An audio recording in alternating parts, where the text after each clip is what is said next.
damos la cordial bienvenida a tu programa Palabras de Vida Eterna. En esta oportunidad estaremos estudiando el Evangelio según Mateo. Él es Jesús, Él es Jesús, Él es Jesús, el consumador. Él es Jesús, Él es Jesús, Él es Jesús, mi gran Señor.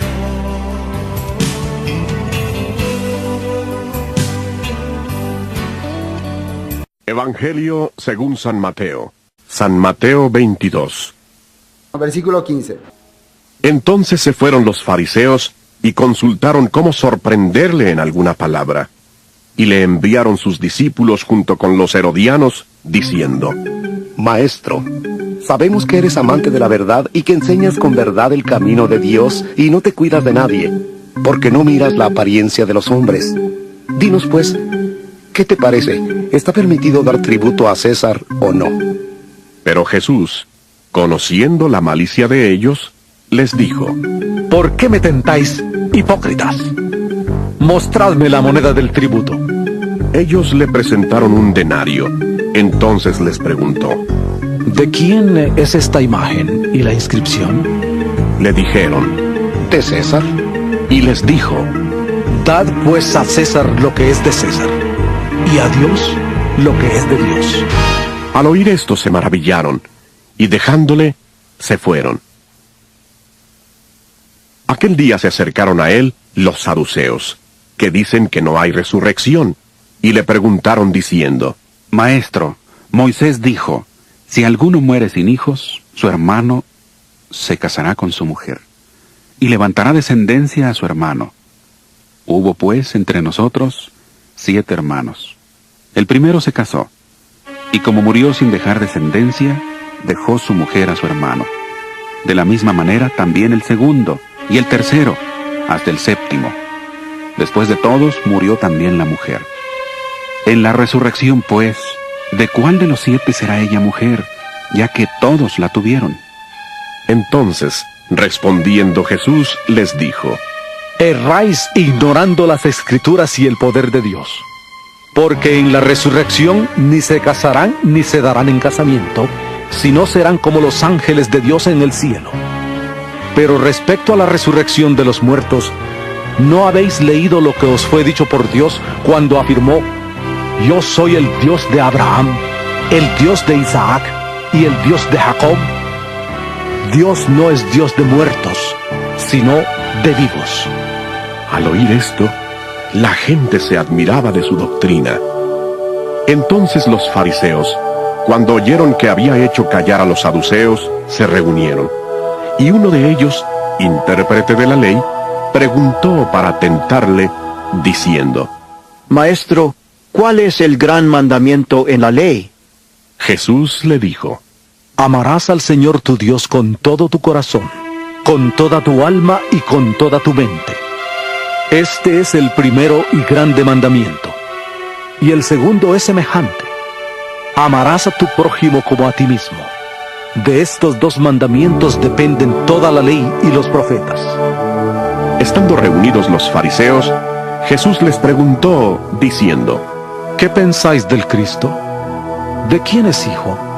Le dijeron: De David. Él les dijo: Pues entonces, ¿cómo es que David en el Espíritu le llama Señor, diciendo: Dijo el Señor a mi Señor, siéntate a mi derecha, hasta que ponga a tus enemigos por estrado de tus pies? Pues si David le llama Señor, ¿cómo es su hijo? Y nadie le podía responder palabra, ni se atrevió ninguno a preguntarle más desde aquel día. Ya Jesús le había dicho la parábola de las bodas, ¿no? Y había terminado con la frase: muchos son los llamados y pocos los escogidos. Y esto es muy importante, estar entre los escogidos, porque los llamados somos todos somos llamados. Pero ¿cómo sabemos si estamos entre los escogidos? Y a medida que pasa el tiempo se va a ir notando, ¿no? Porque los escogidos van a empezar a mostrar características diferentes. Van a empezar a pasar cosas que otros también que fueron llamados no pasan. Van a empezar a quedar. Y esto es muy interesante, ¿no? En la Biblia entender. Y yo siempre me pregunto si nosotros estamos entre los llamados o entre los escogidos. Porque llamados somos todos. Entonces yo quiero que estemos, mi deseo es, entre los escogidos. Quiere decir que avancemos entonces.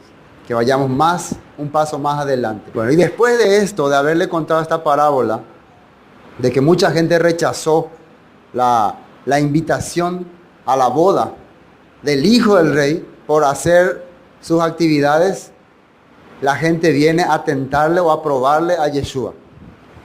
Esto quiere decir que en el corazón de ellos ya quedó un resentimiento, ya. Y por sí más igual. Ustedes saben cuando la persona ya se da cuenta de que está siendo desenmascarada, pero no tiene cómo acusarte. Entonces empieza a generar situaciones en su vida que tengo que encontrar la manera de decirle que está mal o de atacarle, de demostrarle que están mal. Y vemos que van a aparecer varios grupos. Vamos a ver cómo actúan. Comienza así, ¿no? Versículo 15. Entonces se fueron los fariseos y consultaron cómo sorprenderle en alguna palabra. Se reunieron y ¿qué planearon? Tenemos que encontrar la manera de que él transgreda el mandamiento de Dios. La manera de que él cometa una falta bíblicamente. Y la gente está esperando eso. La gente está esperando algo se va a equivocar. Cuando se equivoque ahí vamos a ir encima de él. ¿Qué quiere decir eso? Que Yeshua casi no se equivocaba. Porque mientras vos hables lo que está escrito, no te vas a equivocar.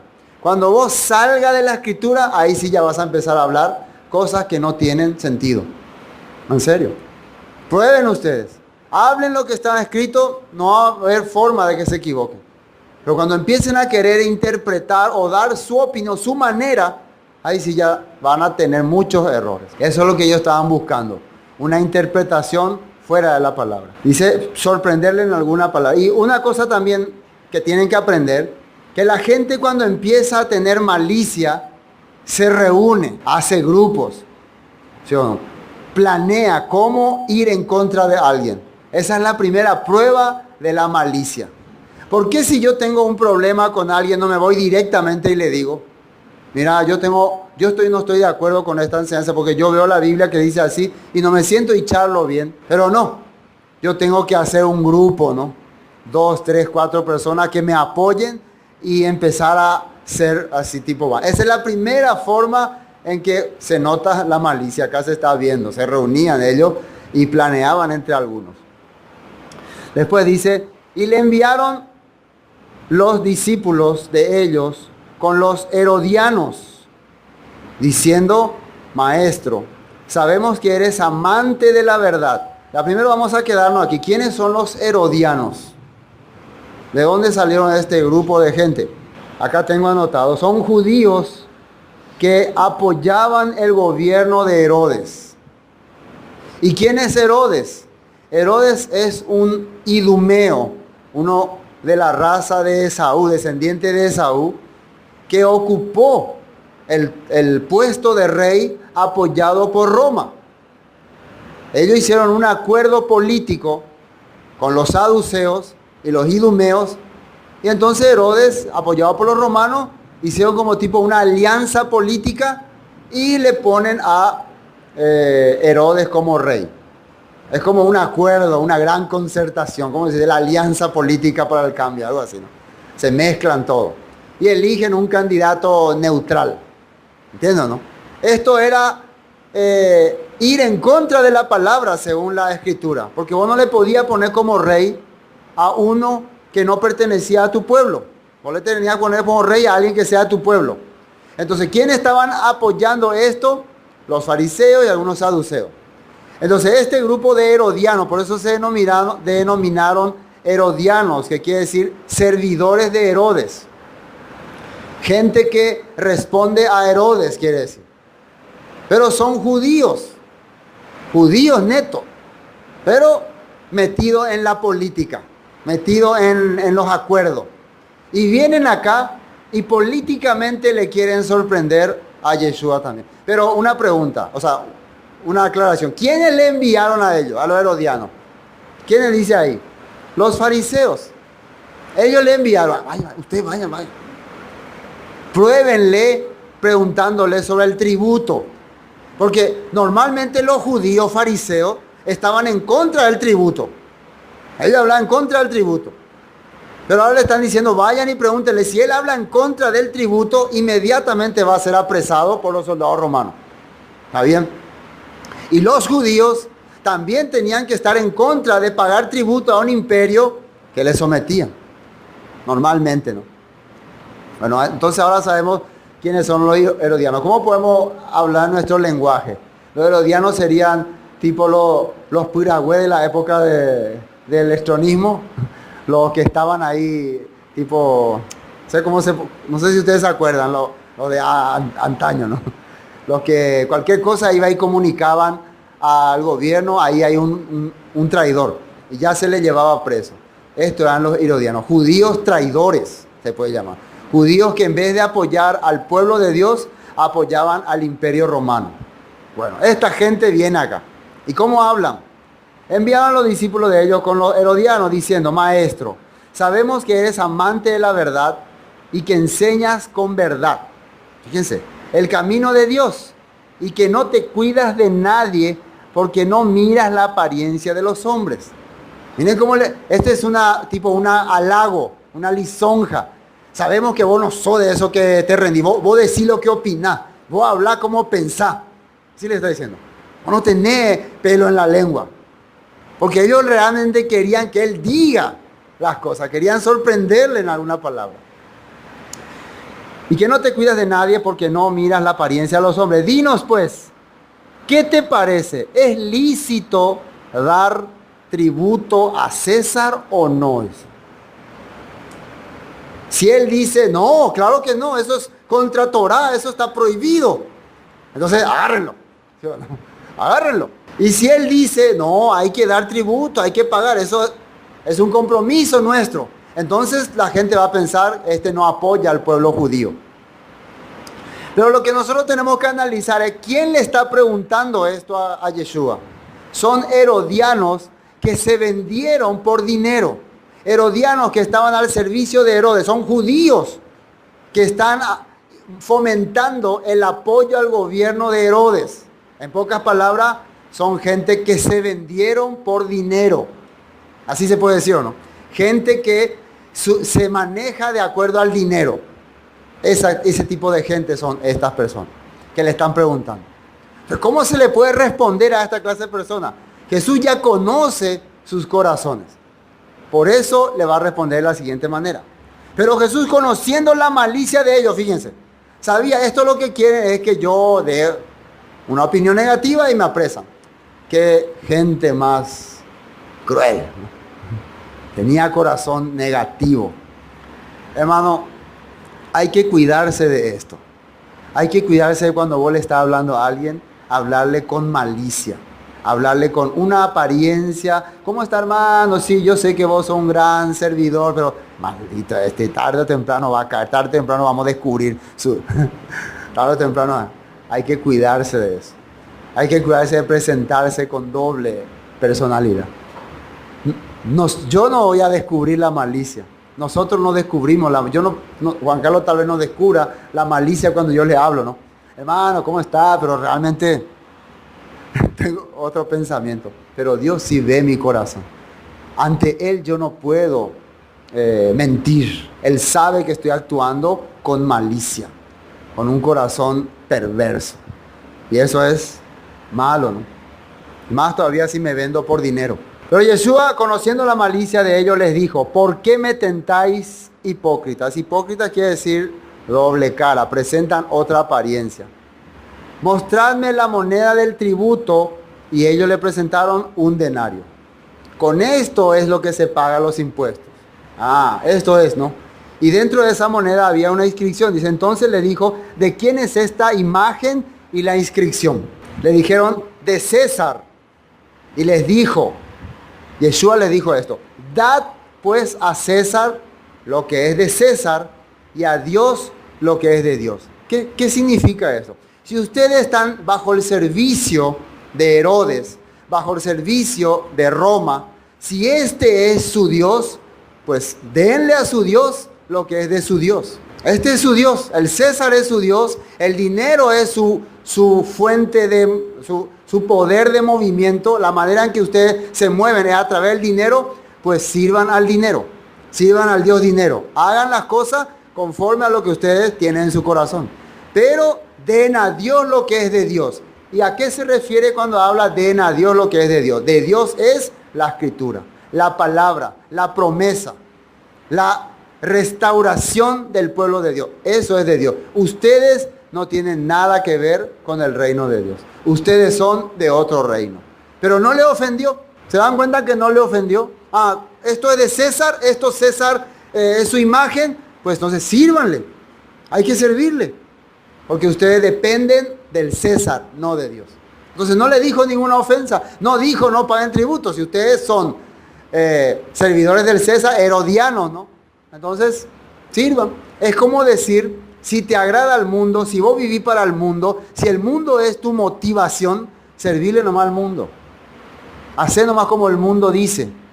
Si el dinero es tu esperanza, si el dinero es tu Dios, si Roque González es tu santo, servirle a Roque González. Hace caminar en pos de Roque González. ¿Sí o no? Así le está hablando. Y Pablo tocó algo semejante a esto. Vamos a ver. 1 Timoteo capítulo 6.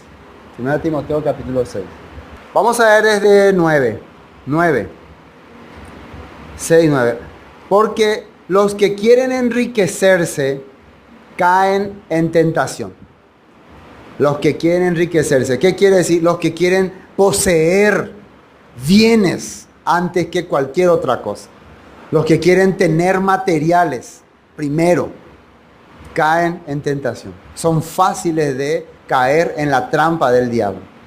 Es que yo quiero. Ay, puta, y entonces voy a dejar lo que sea. Allá está la Dios, allá está la iglesia, allá está la familia. Por eso mucha gente lastimosamente ha dejado a su familia. La verdad, porque quieren enriquecerse. Quieren tener más. Por eso dice que ese es el problema. Abandonan todo lo que se trata a Dios por amor a las riquezas. ¿Están escuchando? Yo estoy diciendo, acá la Biblia dice. Caen en tentación. ¿Qué quiere decir tentación? Fácilmente Satanás los tumba, los derriba. Y acá no es que vamos a hablar que el problema es el dinero. Acá hay de un corazón, un deseo. ¿Quiénes eran los herodianos? Ya aclaramos. Personas precisamente que querían enriquecerse, que querían estar en lo más alto del gobierno, querían estar cerca ahí de la política. Por eso ellos estaban como piragüe, como chupamedias de Herodes, como espías de Herodes, porque querían estar en lo más alto. ¿Qué dice acá? Y lazo, y en muchas codicias necias y dañosas que hunden a los hombres en destrucción y perdición. Pablo está diciendo eso. El que quiere tener más, al final cae en lazo y se va a perdiciones. Termina en nada. En nada. Y acá dice, ¿y por qué? Le pregunta a alguien, ¿no? Yo pienso, ¿no? Porque la raíz de todos los males es el amor al dinero. Y la palabra amor, nosotros habíamos hablado en hebreo que es ahava, fuerza, una fuerza que para alabar a Dios, que te reúne para servir a los demás. ¿Sí o no? Eso era la interpretación. Pero en este punto el amor al dinero, ¿cómo sería la ahava al dinero? Una fuerza que te hace alabar, esta vez ya no a Dios, sino al dinero, que te reúne por el dinero y te hace servir a los demás para tener dinero. Entonces aquí, en esta palabra ahava, sale Dios y entra otro Dios. No sé si me entiendes. Sale Elohim, sale Yud-He-Vav-Hei y entra Baal. ¿Sí o no? O entra Nimrod, o entra Satanás, entra otro Dios que es el Dios de la codicia. Entonces ahí Ahava se convierte en una palabra maligna. El amor al dinero, el cual codiciando algunos se extraviaron de la fe y fueron traspasados de mucho dolor. ¿Qué quiere decir se extraviaron de la fe? Empezaron a dejar la fidelidad a la Escritura. Y ustedes se van a dar cuenta, muchas personas por causa de el dinero ya no puede seguirle a Dios. Ya no puede concentrarse en Dios. Ya no puede entender el plan de Dios. Tiene muchos dolores. Estamos entendiendo, ¿no? Esto es lo que Yeshua le está diciendo ahora a estos herodianos. Ustedes sigan a su Dios y a su amo. Pero los que quieren seguir a Dios, tienen que seguir al Dios verdadero. Bueno, volvamos a Mateo. Bueno, ¿y qué pasó aquí? Oyendo esto, se maravillaron y dejándole se fueron. ¿De qué se maravillaron? Este Señor sabe nuestros corazones. Mejor no le preguntamos más, porque enseguida nos va a desenmascarar. Gracias. Se fueron. ¿Entendieron, no? Versículo 23. Aquel día vinieron a él los saduceos. Aparece otro grupo. ¿Se dan cuenta cómo lo que aquí está ocurriendo? Le están probando a Yeshua.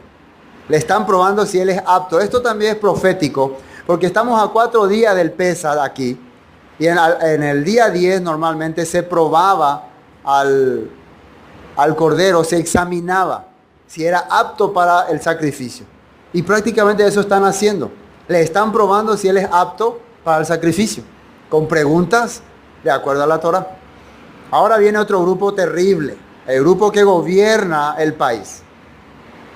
Dice, aquel día vinieron a él los saduceos que dicen que no hay resurrección y le preguntaron. ¿Quiénes son los saduceos? Un grupo religioso, monárquico, gobernador, poderoso, que dice que no hay resurrección. Entonces, ¿en qué se basa su enseñanza? Se basa en que uno tiene que aprender la Torah para tener una buena vida, para ser una buena persona y vivir bien y gozar y disfrutar.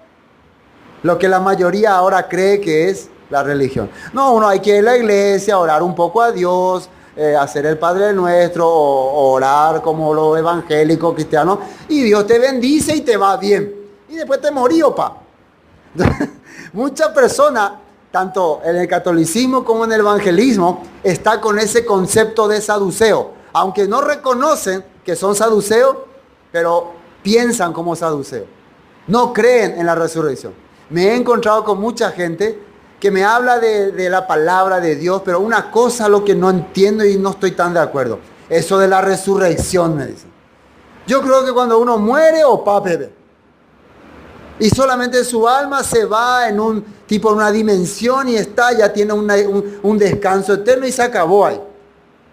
Cristianos así creen.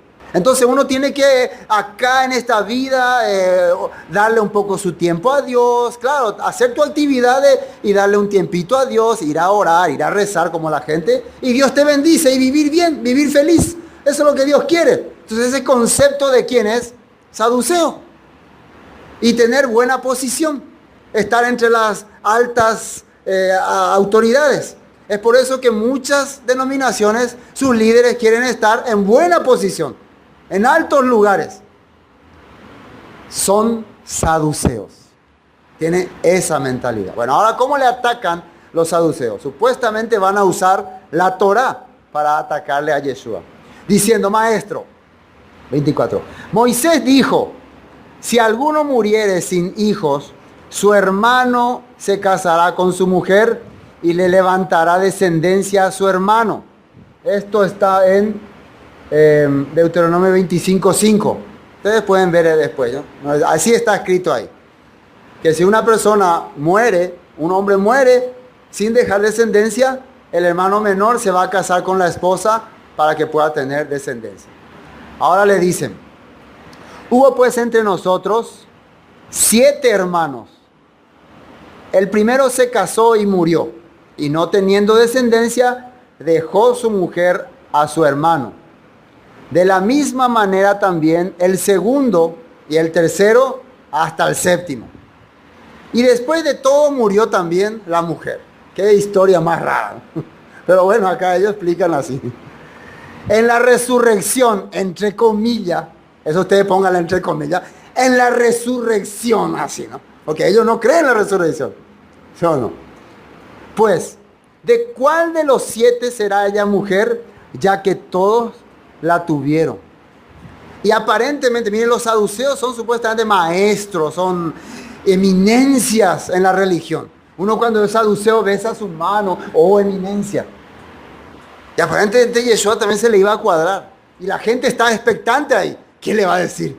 ¿Qué le va a decir? Nadie se atrevía nunca a contradecir a un saduceo. Era como pena de muerte. ¿Qué le diría Yeshua? A ver, ¿cómo respondería? Hasta los fariseos que sí creen en la resurrección, pero que no se atreven a decirle nada a los saduceos, estaban ahí expectantes.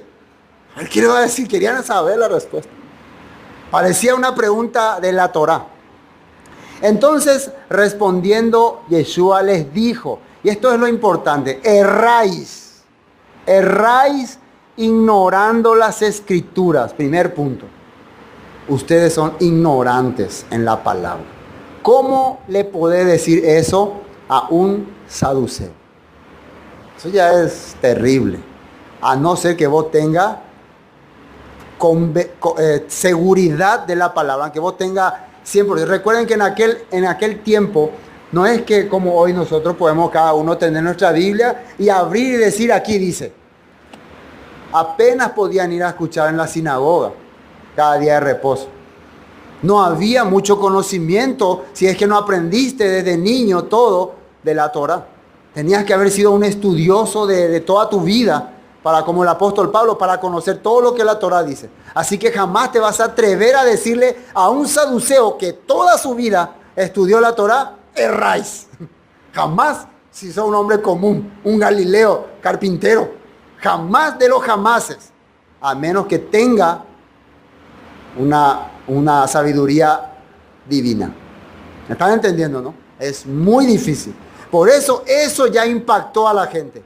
El que Yeshua, el humilde carpintero de Nazaret, le esté diciendo a la eminencia saducea, da pecuá y la Biblia. Es un choque fuerte. No saben. No saben la palabra, tampoco entienden el poder de Dios. Ustedes no conocen lo poderoso que es nuestro Dios. Así le está diciendo. Bueno, versículo 29. Entonces respondiendo Jesús le dijo, erráis ignorando las escrituras y el poder de Dios, porque en la resurrección ni se casarán, ni se darán en casamiento, sino que serán como los ángeles de Dios en el cielo. Antes de ir a este texto, vamos a ver algunos textos que hablaban acerca de, que enseñaban la resurrección, que los apóstoles enseñaban. Quiero ver Hechos 23, 6 al 9. El tema de la resurrección es muy importante. Hoy en día mucha gente no entiende ese punto. La verdad, estamos todos, la cristiandad actual está saducearizado. Están todos con mentalidad saducea. Es por eso que no tiene esperanza. Es por eso que la palabra no le motiva a ir más allá, sino limitadamente nomás, porque no cree en la resurrección. El que cree en la resurrección va a ir más allá de este nivel mundano. Hechos 23, del 6 al 9. Entonces Pablo, notando que una parte era saduceos y otra de los fariseos, alzó la voz en el concilio: varones hermanos, yo soy fariseo. Fíjense, Pablo aprueba y reconoce que es fariseo. No tiene vergüenza de decir soy fariseo. Hijo de fariseo todavía. Acerca de la esperanza, fíjense, acerca de la esperanza de la resurrección de los muertos se me juzga. Esa es la esperanza para el pueblo de Dios, el pueblo escogido. La esperanza en la resurrección. No hay otra esperanza. La esperanza en que Dios te va a devolver la vida. Te va a levantar de la muerte. Si esa esperanza no tenés, realmente tu vida es humana nada más. Esperar en este mundo nomás gloriarte. Vas a sentir, si en esta vida no lograste nada, vas a sentir, soy un fracasado. No tengo los lujos que tienen mis amigos. No tengo la casa que tiene mi amigo. No tengo las cosas, las comodidades que tiene mi amigo. Soy un fracasado. Si tu esperanza estaba en este mundo. Pero si tu esperanza estaba en la resurrección, por más que tenga o no tenga, no vas a sentirte apenado. Vas a decir, igual tengo la esperanza en la resurrección. ¿Entienden? Se me juzga. ¿Cuándo? Versículo 7.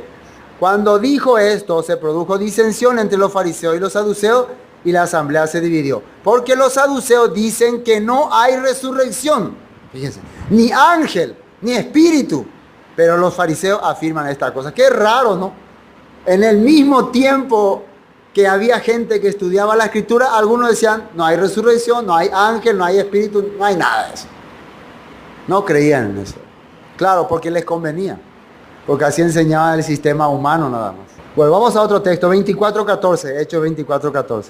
Pero esto Pablo está hablando en su confesión. Pero esto te confieso, según el camino que ellos llaman herejía, así sirvo al Dios de mis padres. Así sirvo al Dios de mis padres. Pablo está diciendo, de esta manera yo sirvo al Dios de Abraham, Isaac y Jacob, creyendo todas las cosas que en la Torá, la ley de Dios, y en los profetas están escritas. El que sirve al Dios de sus padres no cree una porción o un pedazo, cree todo, desde Génesis hasta Deuteronomio y desde los profetas, los Salmos, Ezequiel, Isaías, Jeremías. ¿Y qué es lo que creen? Entre la Torá y los profetas, ¿qué es lo que tenés que creer? ¿Qué es lo que tiene que ser tu esperanza? ¿Qué dice ahí? Teniendo esperanza en Dios, la cual ellos también abrigan de que ha de haber resurrección de los muertos, así de justo como de injusto. Esa es la esperanza. Esa es la esperanza que todos tenemos en la resurrección, en volver a levantarnos de la muerte. Si los que estamos ahora no tenemos esa esperanza, nosotros vamos a ser felices mientras tenemos esta vida. O sea, mientras tenemos todo en esta vida. El día que no tengamos nada en esta vida, vamos a empezar a ser miserables. Qué miserable soy. Porque no tenemos ninguna esperanza. Entonces las personas que no tienen esperanza en la resurrección, su vida, mientras tenga todas las comodidades, va a ser feliz. Pero cuando un día le falte algo, va a empezar a entrar en depresión, en amargura. ¿Dónde veis? ¿Dónde veis en Baebe? El famoso, ¿qué es lo que te pasa? Y no sé, no me gusta nada. Parece que todo es feo. No sé más qué voy a hacer. No tenés, tu esperanza es esta vida. Querés que te den todo en esta vida. Querés que te llenen de caprichos. Y quiero que me hagan esto, y no me hacen. Y sí. Sí, así cosas. Entonces vas a perder la esperanza. Justos e injustos, dice. Hebreos 11:8. Vamos a ver Hebreos 11:8. Esto es lo que Abraham creyó y tenía en su corazón. Por la fe, fidelidad a la escritura, Abraham, siendo llamado, obedeció para salir al lugar que había de recibir como herencia. El lugar que había de recibir como herencia. Miren, él abandonó su pueblo, su casa, y fue a un lugar que Dios le dijo, APC ayapotan de Jehuí, ten gran nación, aro bendecita, aro servita, aquí yo voy a trabajar contigo. Entonces, si no tenía esperanza en vivir, en disfrutar eso, ¿por qué dejaría, si él estaba viviendo cómodamente en su país, cómodamente en su casa, con toda su riqueza, ¿por qué dejó? ¿Por qué abandonó? Porque él sabía, voy a vivir cómodamente en mi país, en mi casa, pero cuando me muera, pero la promesa del Padre es más allá de esta vida. Él sabía que esto es más allá de esta vida, pero en ese lugar. ¿Me están entendiendo? Y si Dios te promete algo que va a ser más allá de tu vida y en ese lugar, ¿qué te está prometiendo entonces? ¿Qué te está prometiendo? Mira, acá yo te voy a bendecir. Aquí vos vas a ser feliz, vas a ser bendito. Pero no va a alcanzar mi vida. Entonces, ¿qué te está prometiendo? Resurrección. Resurrección. Recuerden que por eso él estaba dispuesto a sacrificar a su hijo. Porque él creyó en la resurrección. Aunque yo le sacrifique ahora a mi hijo, Dios le va a levantar de los muertos. Porque esa es la promesa. Salió sin saber a dónde iba. Versículo 9. Por la fe habitó como extranjero en la tierra prometida como en tierra ajena, morando en tiendas con Isaac y Jacob, coherederos de la misma promesa. Y miren lo que dice el 10. Porque esperaba. Al morir, ¿terminó su espera? Yo le pregunto. ¿Al morir terminó su espera? No. Si al morir Abraham terminó su espera, no se cumplió la promesa entonces. Quiere decir que ahora Abraham, ¿qué está haciendo? Está esperando. Está esperando todavía. Él no terminó su espera. La muerte no venció la promesa. Solamente está ahí descansando. Bueno, porque esperaba la ciudad que tiene fundamentos, cuyo arquitecto y constructor es Dios. Esa ciudad es la nueva Jerusalén que desciende del cielo en Apocalipsis. ¿Quién dice que esperaba eso? Abraham. ¿Y dónde dice que va a descender? Allí en la tierra que Dios le juró a Abraham, Isaac y Jacob. Y ellos están esperando todavía. Entonces, si están esperando esa ciudad celestial, pero ahora están sepultados, ¿qué tiene que ocurrir? Tienen que resucitar. Tienen que levantarse de los muertos. Y Yeshua habló de esto. Él habló que va a haber, no os maravilléis porque vendrá la hora en que los que están en los sepulcros oirán su voz y lo que hicieron lo bueno saldrán a resurrección de vida y lo que hicieron lo malo a resurrección de condenación. Vamos a Mateo un rato y después continuamos. Bueno, versículo 30, porque en la resurrección, y esto es importante, ¿qué pasa en la resurrección? ¿Qué haremos en la resurrección? Ni se casarán, porque el problema acá era que esta mujer que tuvo supuestamente siete esposos y con ninguno tuvo hijo, en la resurrección, ¿con quién se va a quedar? Fulana, acá están tus 7 esposos. ¿Cómo va a hacer eso? ¿Se va a poder hacer esas cosas? ¿Quién va a ser su esposo?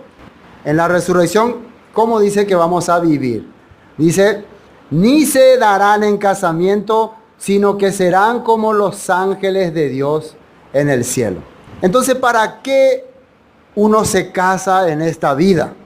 ¿Cuál es el propósito del matrimonio si allá ya no va a haber matrimonio? Y un día vamos a explicar bien ese tema, pero el propósito, en resumen, del matrimonio es mostrar la unión de Dios y su pueblo. Mostrar lo que Dios quiere con su pueblo. Ese es el matrimonio. A cada persona. Nada más. Ese es el objetivo. Una unión del Creador con su pueblo. Y hacerle feliz. Ese es el propósito del matrimonio. Después hay mucho más, ¿no? Que ya explicamos bastante en otros cultos. Pero eso nada más. Entonces, una vez que se concretó eso, el pueblo de Dios unido con su Creador, ya no hace falta enseñarle eso a la gente. O sea que el matrimonio es una parte del aprendizaje, parte de aprender la palabra. Por eso es un mandato también. ¿Están entendiendo? Entonces, ¿allá qué haremos? Dice. Y allá serviremos a Dios como los ángeles. Y la gente siempre se hace esa pregunta. Pero yo le quiero mucho a mi esposa, yo quiero estar eternamente. Yo no quiero yo quiero para siempre vivir con mi esposa. Y yo siempre me hago la pregunta, ¿cuánto tiempo uno máximo vive con su esposa? ¿Cuánto tiempo puede vivir máximo una persona con su esposa? Aquí está el matrimonio de hermana Eulalia, ya pasaron los 50, creo que van por 52 años, ¿no? 52 años de casados. Muchísimo, ¿no? Yo, ¿qué? Mucho de casados. ¿Cuánto más no sabemos si pueden otros 52 más vivir? Pero no creo que un matrimonio pase los 70 años juntos. Ya, eso sería muchísimo. 70 años viviendo juntos. Entonces, si te gustó el matrimonio, si te encantó el matrimonio, máximo podías haber disfrutado el matrimonio 70 años. Eso es máximo ya. Exageradamente. Si te gustó. Ahora, si te pareció un martirio, ay, por fin, ¿cuándo se va a acabar? Entonces, pero ¿cuánto tiempo vamos a estar en el reino de Dios? Primero vamos a estar en el milenio, 1000 años. Al entrar ahí vamos a estar 1000 años. Tal vez, yo pienso, esta es mi opinión, pueden ustedes debatir, ¿no? Tal vez al entrar en el milenio todavía vamos a tener esa mentalidad de que estábamos comprometidos o casados. Pero pasando eso, 6 años, 10 años, 20, 50, 70 años, 80 años de no entender esas cosas, se va a ir borrando nuestra mente. Hasta diríamos, y eso nosotros hacíamos allá antes en la vida, qué ridículo éramos. Qué tonto, qué cosa más tonta. Pero ahora no entendemos eso. Por eso es difícil explicar eso en este punto. Ay, allá nos casamos. Ay, qué cosa más. Uy, qué cosa rara, ¿no? Porque allá vamos a estar solamente alabando y sirviendo a nuestro Padre. Entiendo, ¿no? Pero algunos se preocupan, pues yo no entiendo eso. Pero ahora nos vamos a entender luego, es imposible. ¿Quién acá tiene 70 años de matrimonio? Nadie. Apenas máximo 20, 15 años o 20, 25 años. Eso es nada. Y algunos ya quieren separarse. Ya están cansados.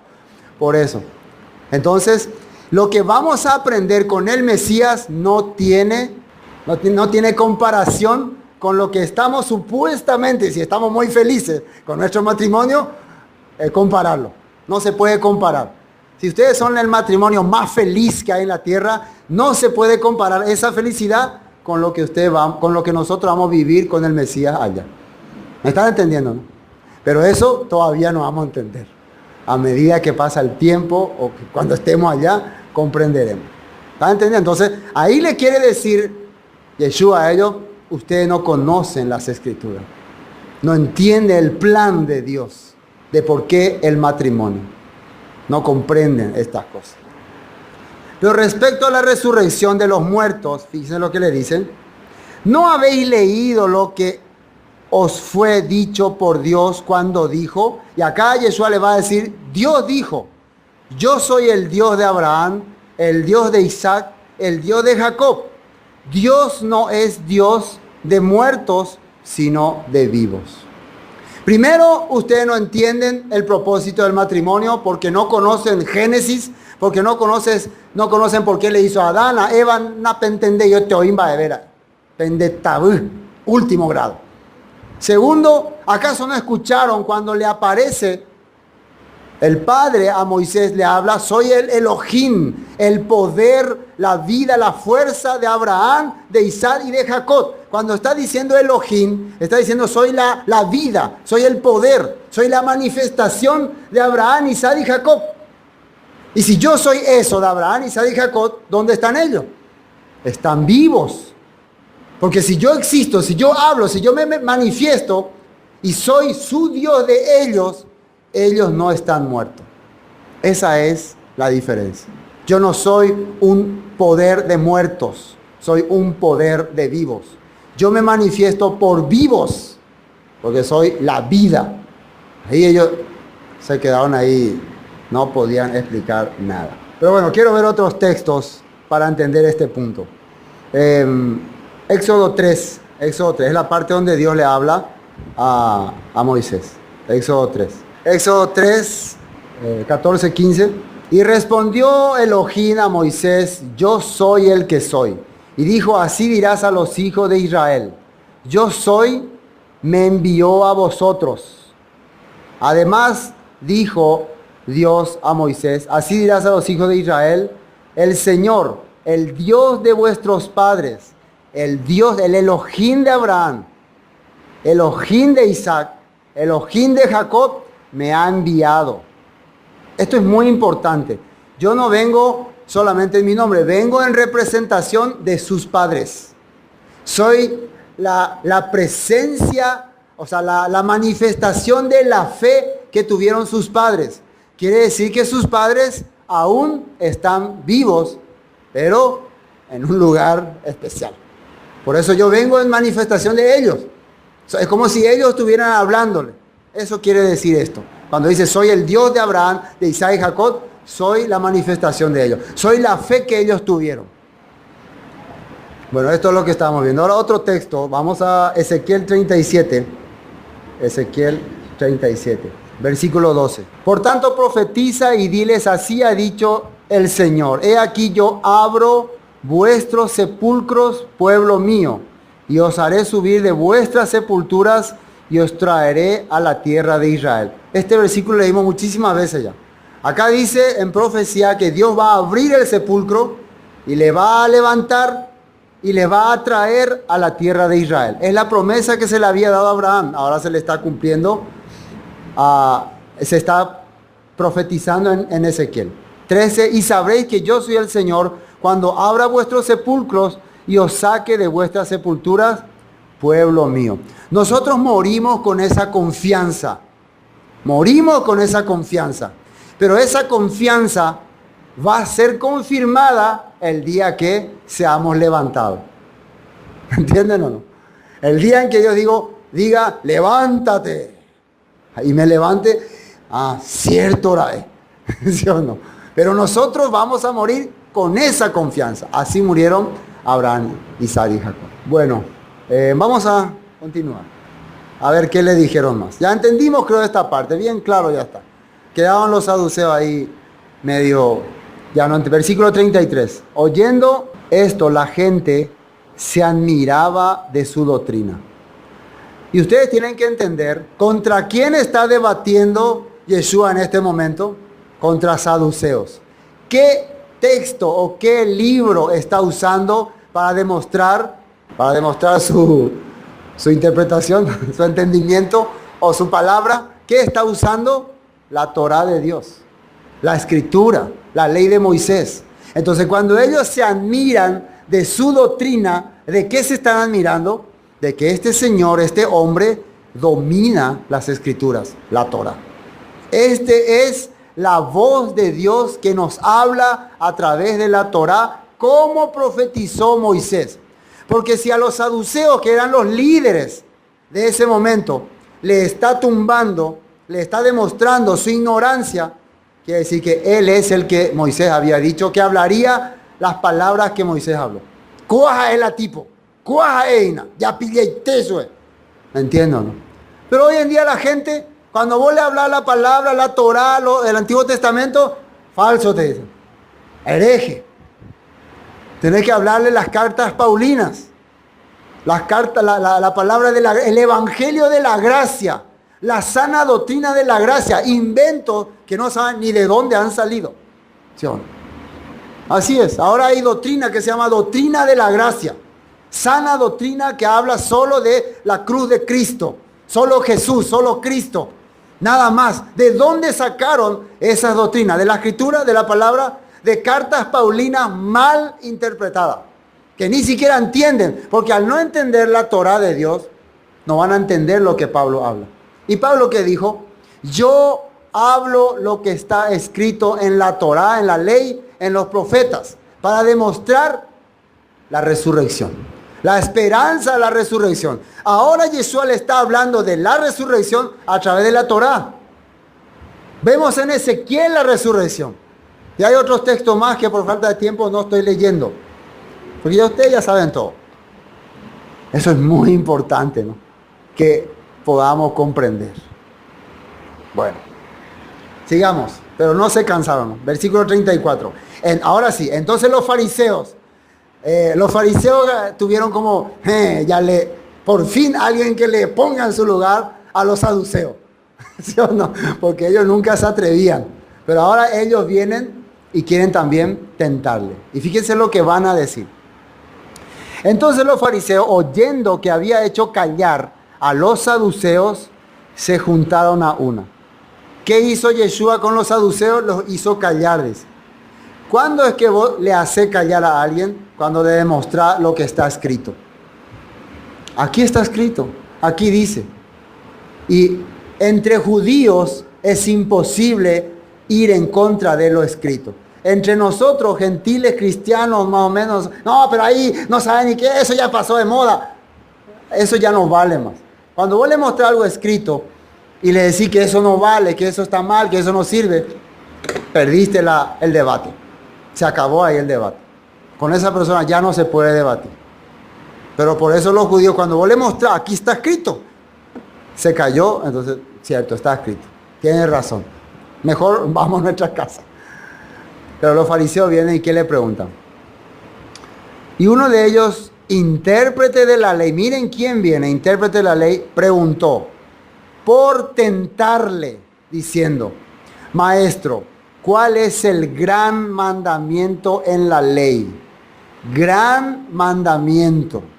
La palabra gran mandamiento quiere decir el mandamiento más importante, muy importante. ¿Será que este gran mandamiento fue abolido? Acá le preguntan. Si esto Yeshua responde correctamente, estará demostrando realmente Él es el mensajero de Elohim. Si esto nosotros podemos responder correctamente, entonces somos aprobados por Dios. Cualquier persona puede responder este mandamiento desde su corazón, entonces es aprobado por Dios. Pero vamos a ver si es cierto que se puede responder. ¿Qué le contesta a Yeshua? Yeshua le dijo: amarás al Señor tu Dios con todo tu corazón y con toda tu alma y con toda tu mente. Así le dijo. Este es el primero y grande mandamiento. Y el segundo es semejante. ¿Semejante qué quiere decir? Igual. O sea que si vos haces el primero, pero no haces el segundo, lo mismo que no haces el primero. ¿Sí o no? Pero si haces el segundo, quiere decir que haces el primero. No sé si me entienden, ¿no? Si vos podés cumplir el segundo mandamiento importante, quiere decir que cumpliste el primero. Ahora, si vos decís que cumplí el primero, pero no podés cumplir el segundo, quiere decir que el primero fallaste. Por eso Yeshua mencionó, ellos no le preguntaban por el segundo, le preguntaban por el primero nomás. Pero Yeshua le dijo, pero el segundo es igual de importante. Bueno, vamos a ver en la Biblia qué dice, dónde está escrito esto. Esto está en Deuteronomio 6:5 de Barim. Vamos un poco más arriba, 1 vamos a leer para entender, para no salir de contexto. Estos son los mandamientos, estatutos y decretos que el Señor nuestro Dios mandó que os enseñase para que los pongáis por obra en la tierra a la cual pasáis vosotros para tomarla. Y el capítulo 6 está refiriéndose a lo que hablaba en el capítulo 5 de Deuteronomio. ¿Qué sale en capítulo 5? La reconfirmación otra vez de los 10 mandamientos. Si ustedes leen capítulo 5 sale los 10 mandamientos. Entonces cuando en capítulo 6 empieza, estos son los mandamientos, estatutos y decretos que el Señor mandó, se refiere a los 10 mandamientos. Para que los pongáis por obra en la tierra a la cual pasáis para tomarla.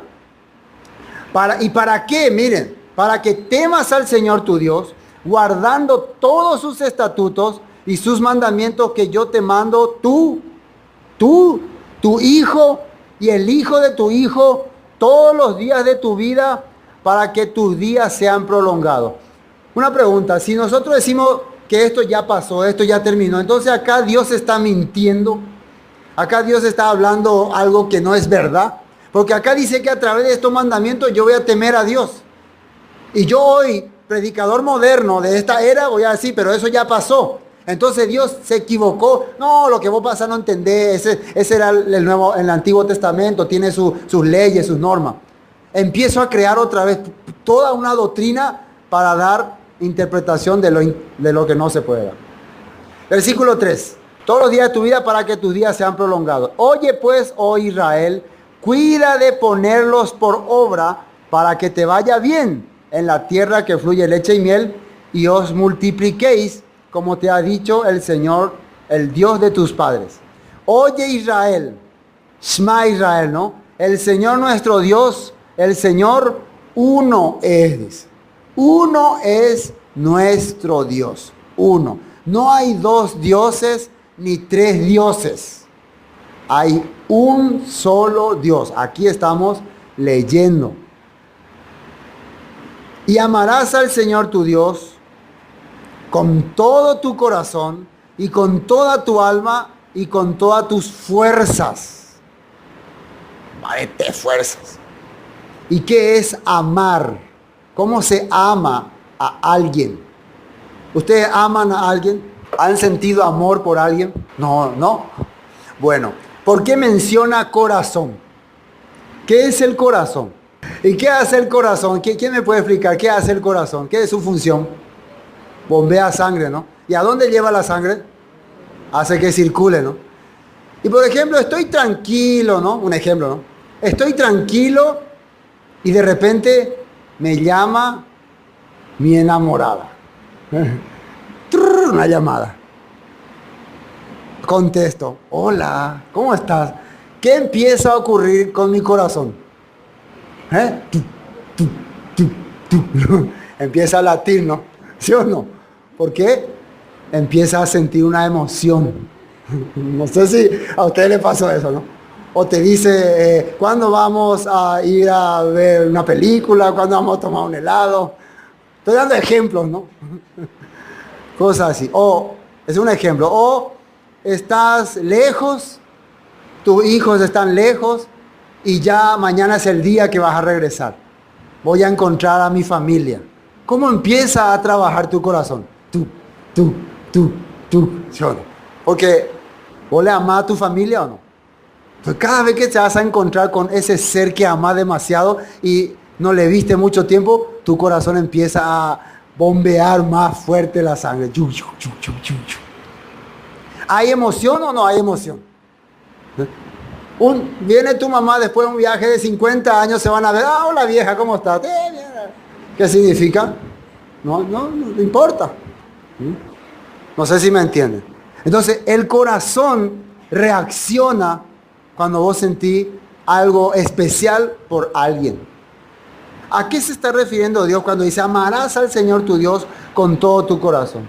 Se refiere a que cuando vos escuches su palabra, cuando vos aprendas su palabra, va a haber una emoción diferente en tu corazón, en tu vida. No vas a sentir como, sí, me escapamos. No, yo estaba pensando ahora, mañana, cómo tengo que solucionar el problema. Entonces ahí ya te das cuenta, ¿no? Mi corazón no se quebranta.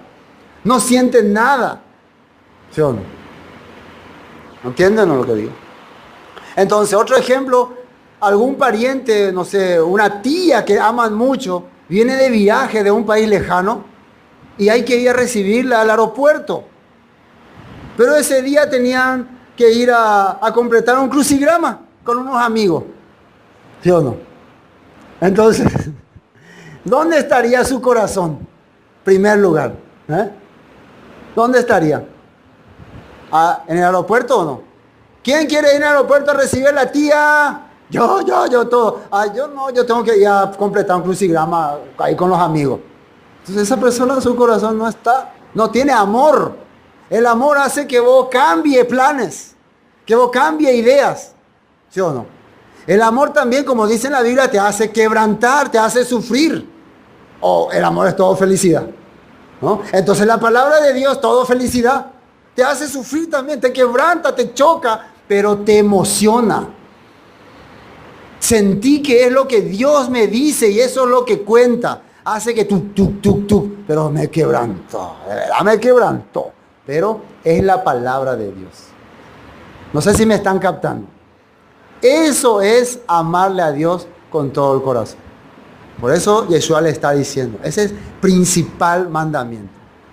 Ahora, dice, y con toda tu alma y con todas tus fuerzas. Alma es igual que mente. ¿Sí o no? Es igual que dónde está tu pensamiento. ¿Dónde está tu mentalidad ahora? ¿Está en las cosas de Dios? ¿Está en la palabra de Dios? ¿O está en las cosas del mundo? Si vos le amás a alguien, un ejemplo, si vos le amás a tu esposa demasiado y no le está viendo, ya pasaron 2 minutos que no le ve. Entonces tu mente ya empieza a pensar, ¿o no? ¿Dónde estará mi esposa? ¿Sí o no? ¿Qué estará haciendo mi esposa? ¿Sí o no? ¿Ya empieza a pensar o no? 2 minutos. O un poco más, 5 minutos. O 10 minutos. Bueno, a tu hijo que le está llevando en el supermercado caminando, le ama mucho, ¿no? Y de repente, ay, qué lindo ¿qué te parece, Juanito? ¿Lindo? Juanito, ¿dónde está? ¿Qué pasó? No le ves más. Primero tu corazón empieza a latir y tu mente ya empieza a funcionar, ¿o no? Y alguien viene, le encontré a una vecina, la vecina quería contarte la vez pasada. No, ahora no puedo. Su mente no está en nada.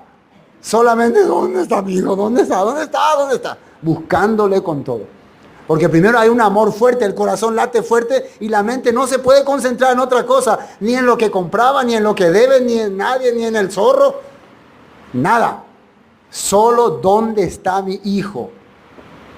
Esa es tu mente. Empieza a pensar en la familia, en los enamorados, no sé, en la esposa.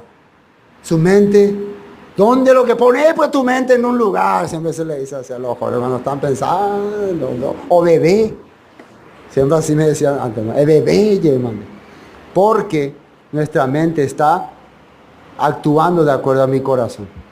Eso hace el que ama a Dios. Yo le estoy dando comparaciones en la vida actual, no diciendo que eso es lo que tienen que hacer, ¿no? Yo quiero que entiendan acerca de las cosas de Dios. ¿Me están entendiendo, no? Yo me estoy refiriendo, así como nuestra naturaleza se enfoca hacia lo que amamos y nuestro corazón nos hace latir cuando vemos que le pasa algo, nos emocionamos al verle, así siente el que ama a Dios. ¿Cuándo? Cuando puede aprender su palabra. Ay, ayer aprendí una palabra que no puede salir a mi mente. ¡Qué emoción! ¡Qué interesante! Esto es un gozo. Así se dice. Y está todo, mientras está durmiendo, está pensando, mientras... Así está. Ese es el gran mandamiento. ¿Qué les parece?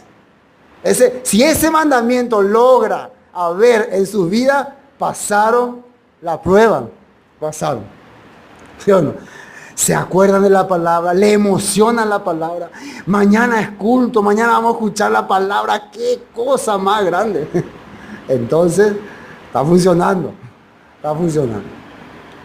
Lo contrario, entonces es contrario. Bueno, y después dice, y estas palabras que yo te mando hoy estarán sobre tu corazón y las repetirás a tus hijos y hablarás de ellas estando en tu casa, andando por el camino, al acostarte y cuando te levantes. Y volviendo a Mateo, Yeshua también dijo que el segundo era importante, pero quiero ver unos textos, porque los textos nos ayudan a entender mejor. Fíjese lo que decía aquí en Salmos 16:9, refiriéndose otra vez al corazón, volviendo al corazón. Dice, se alegró por tanto mi corazón y se gozó mi alma, mi carne también reposará confiadamente, porque no dejarás mi alma en el Seol, ni permitirás que tu santo vea corrupción. Está hablando de la emoción que sentía, en este caso David, al saber proféticamente que nunca iba a quedarse para siempre en la tumba, que Dios un día le iba a levantar. Aunque proféticamente le estaba hablando acerca del Mesías. 19:8. Los mandamientos del Señor son rectos, que alegran el corazón. El precepto del Señor es puro, que alumbra los ojos. ¿Qué hacen los mandamientos de Dios? Según este texto de Salmos, alegran el corazón. ¿Por qué es que hoy la gente cuando escucha mandamiento, no? ¿Hay algún problema entonces? No le ama a Dios. Proverbios 3:1. Dice, hijo mío, no te olvides de mi ley, de mi Torah, no te olvides. Y tu corazón guarde mis mandamientos. Proverbios 4:4. Y él me enseñaba y me decía, retenga tu corazón mis razones, guarda mis mandamientos y vivirás. 4:23. Sobre toda cosa guardada, guarda tu corazón, porque de él mana la vida. Lo que más te tiene que emocionar en esta vida, lo que te tiene que impactar, es las cosas de Dios, las palabras de Dios en tu vida. Pues vamos a Mateo, ahora sí terminemos. Y el segundo, versículo 39, y el segundo es semejante, amarás a tu prójimo como a ti mismo. Y entiendan esto muy bien. Si vos podés amarle a Dios con todo tu corazón, con toda tu alma, quiere decir que entendés su palabra. Quiere decir que conoces su palabra. Y al conocer su palabra, vas a entender que lo que Él quiere es que vos le sirva a los demás. ¿Entienden lo que estoy diciendo?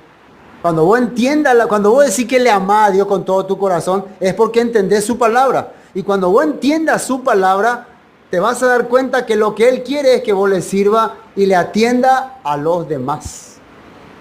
Eso es lo que Él quiere. Con eso le demostrás que le amás. Entonces, si vos no le amás a nadie, pero decís que le amás con todo tu corazón, quiere decir que no entendés su palabra. Porque ¿en qué se cumple toda la ley? Decía el apóstol Pablo, amarás a tu prójimo como a ti mismo. Ahí se cumple toda la ley, dice. No es que solamente tenés que amarle a tu prójimo y ya no tenés que cumplir la ley. Claro, si vos no cumplís la ley, no vas a amarle a tu prójimo. Qué raro que la gente entienda así. Ahora ya no se necesita más cumplir la ley. Ahora solamente hay que amarle al prójimo. Pero eso es lo que no puede hacer la gente, amarle al prójimo. ¿Y cómo puede amarle al prójimo? Primero tiene que amarle a Dios. ¿Y qué significa amarle a Dios? Tiene que conocer su palabra. ¿Y qué va a hacer si conoce su palabra? Ahí sí le va a amar al prójimo. Porque la palabra le va a enseñar, le va a mostrar qué tiene que hacer, qué sí y qué no. Cómo hablarle y cómo no hablarle. Cómo tratarle bien y cómo no tratarle mal. Eso es el amor. El amor es trato. El amor es cómo le trata a otra persona. ¿Me entiendes? Decir amar al prójimo es cómo le está tratando. No decirle te amo. Decirle cómo te trato, cómo te hablo, cómo me comporto contigo. Eso es amor. Y en eso se cumple toda la ley de Dios. Bueno, aquí ya le resolvió todo. De estos dos mandamientos depende toda la ley y los profetas. Bueno, ya que tanto preguntan, ahora yo les voy a hacer una pregunta. Ya que tanto ustedes preguntan, ahora me toca a mí. Y estando juntos los fariseos, Jesús les preguntó, diciendo, ¿qué pensáis del Mesías? ¿De quién es hijo? Le dijeron, de David. El Mesías que va a venir a reinar sobre Israel. Ellos le preguntaban, ¿quién es su padre? Y por la escritura, ellos sabían que el Mesías tendría que venir del linaje de David. Pero fíjense lo que le menciona Yeshua. Diciendo de David. Él les dijo, pues como David en el espíritu le llama Señor, diciendo, dijo el Señor a mi Señor, siéntate a mi derecha hasta que ponga a tus enemigos por estrado de tus pies. Esto está en Salmo 110. Ustedes pueden leer después en su casa como tarea. Lo que acá Yeshua le quiere hacer entender. El rey David, del cual ustedes dicen vino el Mesías, se encuadraba ante el Señor, que estaba sentado a la diestra del Señor. Dice. ¿Quién es el que está sentado a la diestra del Señor? El Rey de Reyes, el poderoso, el que va a venir a gobernar, el Mesías, el Hijo de Dios. Entonces, David se cuadraba ante él.